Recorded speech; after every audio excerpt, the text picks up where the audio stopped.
What's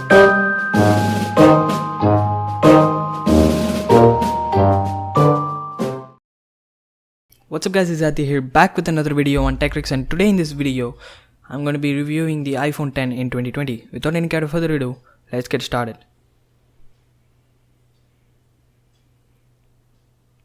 So starting off with the case, I use a transparent case with a red carbon fiber skin on it. It is from Rapcart. I will leave a link in the description, so do check it out. By the way, it's not a sponsored video, so yeah.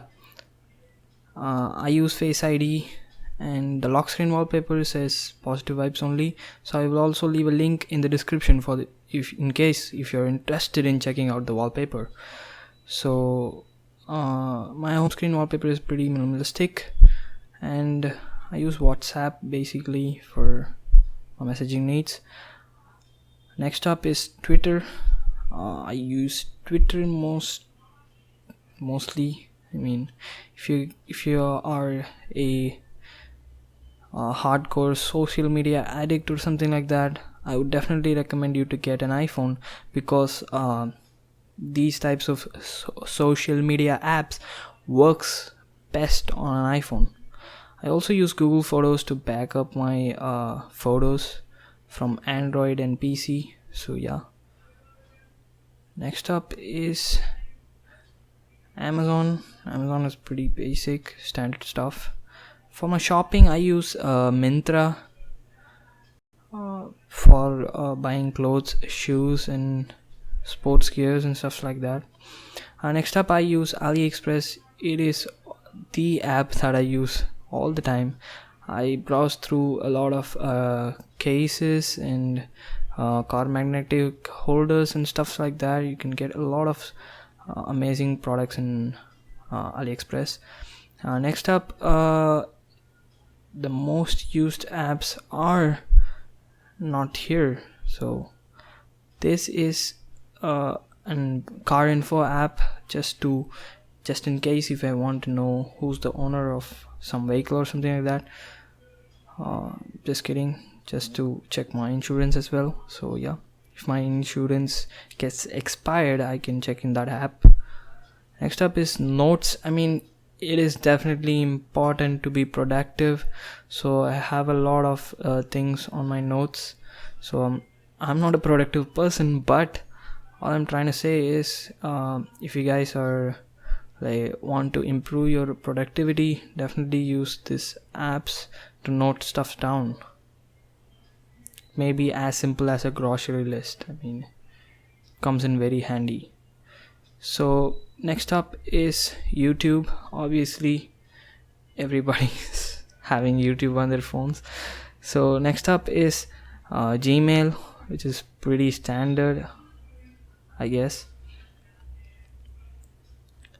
The performance of the phone has been very good in my opinion. Next up is Zomato to order foods, Netflix to watch all of my favorite movies and TV shows, and next up is Cam Scanner. I mean, it is one of the best apps, so I can share notes amongst my friends. So if some of my friends miss their class or something like that, I can quickly make it into a document and send it to them. So it's a really good handy app. Next up is PixArt. PixArt is also a really good app to edit photos, but I'm not currently using it as much. Next up is Snapseed. Snapseed is a really good app. This is where I edit my Instagram posts and other photos which I upload in social media. So it is really good. It is very versatile in my opinion. So next up is Instagram. So Snapchat is where I mostly stay online, and some of my most used apps include Instagram and Snapchat. Next up, my music player of choice is Saavn Pro. I have the 1-year subscription. I think it's pretty inexpensive and value for money, I guess.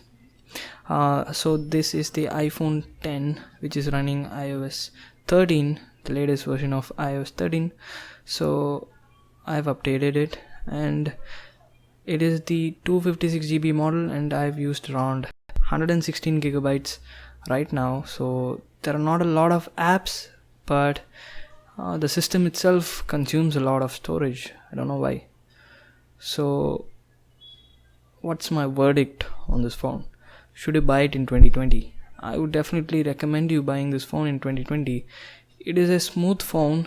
You will not face any major performance issues, but I mean, there are RAM management issues like you saw now. So 3 gigabytes of RAM is not just enough for this phone. And my next complaint is obviously battery life. I mean, the battery life of the iPhone 10 has been degraded a lot, I guess. I mean, it does last like around if I take my phone out of charge at around 9 or 10 a.m. I will definitely be able to use it till 7 or 7:30 in the night. So I have to refill the charge at that time. So battery life has been pretty average. I mean, I've seen worse than this, so that's not a problem. Camera is where I'm very very satisfied with the phone. It is a really good camera, but it doesn't have night mode and stuff like that.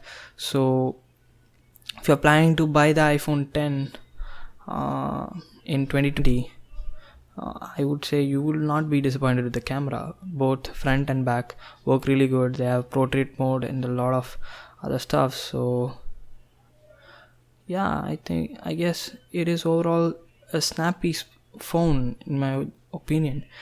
I mean, this display is as good as 90 Hz.